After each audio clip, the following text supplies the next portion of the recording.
세상을 떠난 왕과 왕비들이 잠들어 있는 곳 왕릉. 죽은 왕은 생전에 그랬듯이 많은 신하들의 호의를 받고 있다. 왕의 영혼을 극락으로 인도하고 안식을 위협하는 악한 기운을 막아내기 위해 죽은 왕의 옆자리를 지키는 영원한 호위무사들, 조선 왕릉의 동물 파수꾼이다.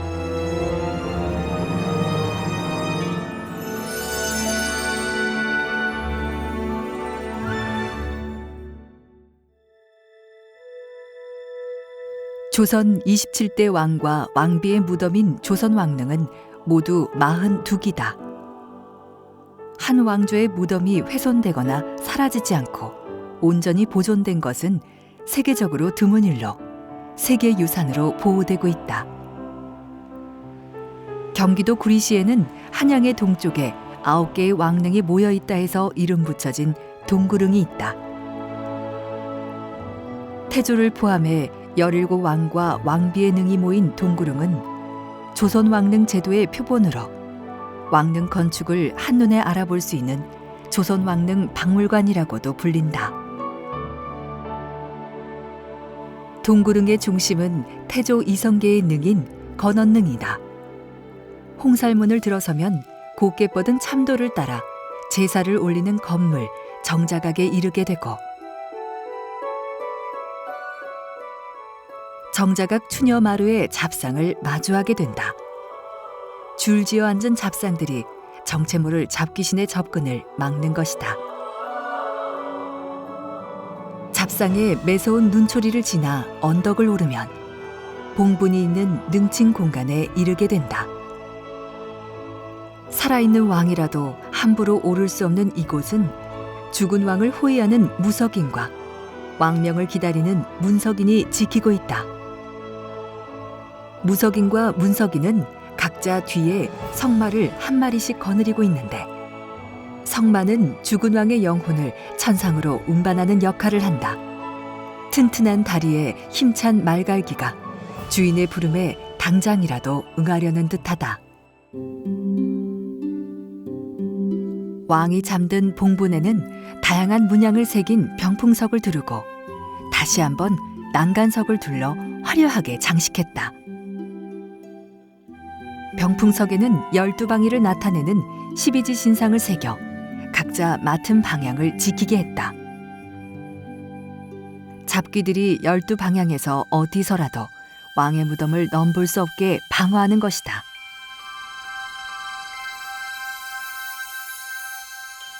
병풍석 밖에는 의외의 동물이 보인다. 호랑이와 양이다.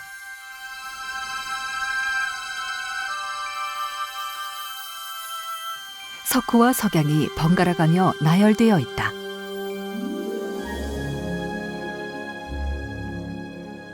잡귀신들을 쫓는 일을 하는 것이 그 석양의 일이고, 죽은 사람의 뇌를 먹기를 좋아하는 망냥이라고 하는 귀신이 있는데 제일 싫어하는 동물이 바로 호랑이인데 그 호랑이를 갖다가 석호로 만들어서 그 길목에다 노무를 해서 그 망냥이라고 하는 귀신을 쫓아내는 그런 역할을 하는 것이 석호의 일이다. 봉분을 등지고 밖을 향한 자세로 적이 나타나면 언제든 덤벼들 태세를 갖추고 있다. 조선 왕릉의 동물을 살피다 보면 조선 역사의 흐름을 읽을 수도 있다. 고려의 고려 국민왕과 노국공주의 능인 현정릉을 그대로 본따서 만드는 것이 이 능이거든요. 그래서 여기에 있는 모든 성물이 현정릉에 있는 그대로입니다. 한마디로 얘기해서 저기에 있는 양석, 호석, 이것은 현정릉에 있는 것 그대로 만들어져 있고 여기에 성물인 문인석과 무인석도 다 똑같은데 그때 그 고려 능에는 없었던 것은 이 마석이거든요. 1452년에 건원릉, 그다음에 제능, 헌릉 이 세 곳에 마석이 생기게 됩니다. 조선 21대 왕이자 가장 장수했으며 가장 오랜 통치 기간을 자랑하는 영조의 원릉. 영조는 계비 정순왕후와 나란히 묻혔고 두 봉부는 하나의 난간석으로 연결되어 쌍릉을 이룬다. 원릉에서 가장 눈에 띄는 것은 망주석이다. 망주석은 봉분 앞에 세우는 한 쌍의 돌기둥으로 영혼이 무덤을 찾는 표지라고도 하는데, 망주석 위에 작은 동물이 보인다. 작은 호랑이 세호로 이름처럼 아주 작은 크기다. 원릉의 세호는 하나는 위를 향해 올라가고 나머지는 아래를 향해 내려가고 있다. 왕릉에 따라 두 마리 모두 같은 방향을 향하는 경우도 있는데, 세호가 의미하는 것은 무엇일까? 그 세호라고 하는 것은 아직 명확히 해석은 안 되지만, 그 망주석이 양쪽에 세워져 있는데 보면요, 하나는 밑으로 가게 돼 있고 하나는 이렇게 올라가게 돼 있어요. 아마도 망주석에서 있고 어떤 그 자연의 흐름에서 오셔가지고 혼이 내려왔다가 여기로 올라가라고 하는 흐름으로, 하나는 그 호랑이, 조그만 호랑이가 내려가게 돼 있고 하나는 올라가게 돼 있는 것인데, 그 세호의 진정한 의미에 대해서는 사실 더 이상은 아직 밝혀져 있진 않아요. 왕의 봉분 앞에 있다는 것 외엔 밝혀진 것이 없지만 세호의 모양은 시대에 따라 변해왔다. 세호가 처음 도입된 조선 초기에는 땅콩이나 귀 모양의 장방형이었다. 시간이 지나면서 점점 늘어나 가늘고 길쭉해졌다. 그러다가 조선 후기에는 호랑이의 특징을 드러내며 섬세하게 조각되었다. 조선 18대 왕인 현종과 명성왕후가 잠들어 있는 숭릉. 숭릉은 병풍석 없이 난간석만 두른 소박한 모습이다. 조선 중기에 들어서며 국조 외래의에 따라 왕릉 조성을 간소화했기 때문이다. 이에 따라 수호 동물들의 모양도 변했다. 석호의 다리 사이를 면으로 만들고 석양의 뿔과 귀도 단순해진 모습이다. 하지만 석호의 자세를 보면 엉덩이를 치켜들고 앞다리에 힘을 준 것이 금방이라도 뛰쳐나갈 태세다. 눈을 크게 뜨고 이빨을 드러낸 표정 또한 삼엄하다.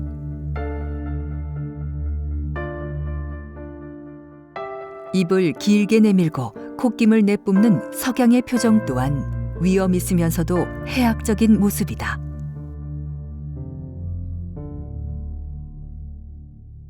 그 시대 사람들의 미의식, 아름다움, 또 그 시대 사람들의 사회 분위기, 예를 들어서 연산군 시대에 세워진 석상이면요, 연산군 시대는 우리가 폭군 시대라고 그러지만 연산군 자체가 화려함의 극치거든요.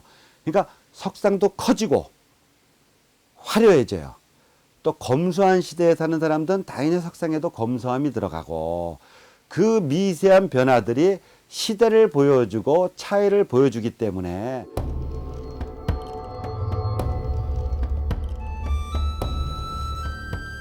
경기도 남양주시의 홍유릉은 고종과 명성황후, 순종과 영친왕 등의 능이 모인 대한제국 황실묘역이다. 고종 황제의 홍릉은 이전의 왕릉과 많은 차이가 있는데, 정자형의 정자각이 아닌 일자형 대형 건물인 침전이 대표적이다. 또한 다양한 성물들이 봉분 주위의 능친 공간이 아닌 침전 앞에 일렬로 도열해 있다. 동물 석상의 종류 또한 이전과는 많이 다르다. 낯선 모습의 사자와 조선 왕릉에는 쓰이지 않는 기린이 눈에 띈다. 이는 홍릉이 대한제국 황제의 능으로 중국의 황제릉을 따라 조성했기 때문이다. 순종의 유릉도 같은 형식을 따랐지만 보다 사실적이고 입체적인 모습이다. 서구의 기술을 도입한 일본 석공들이 제작했기 때문이다. 왕릉을 지키는 동물들의 모습에서 외세의 영향 아래 저물어가는 조선의 슬픈 운명이 배어나고 있는 것이다.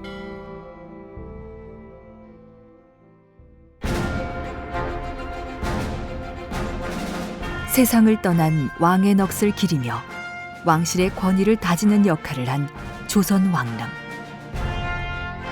조선 왕조를 역사와 함께한 이곳에 왕의 영원한 안식을 수호하는 동물 파수꾼들이 있다.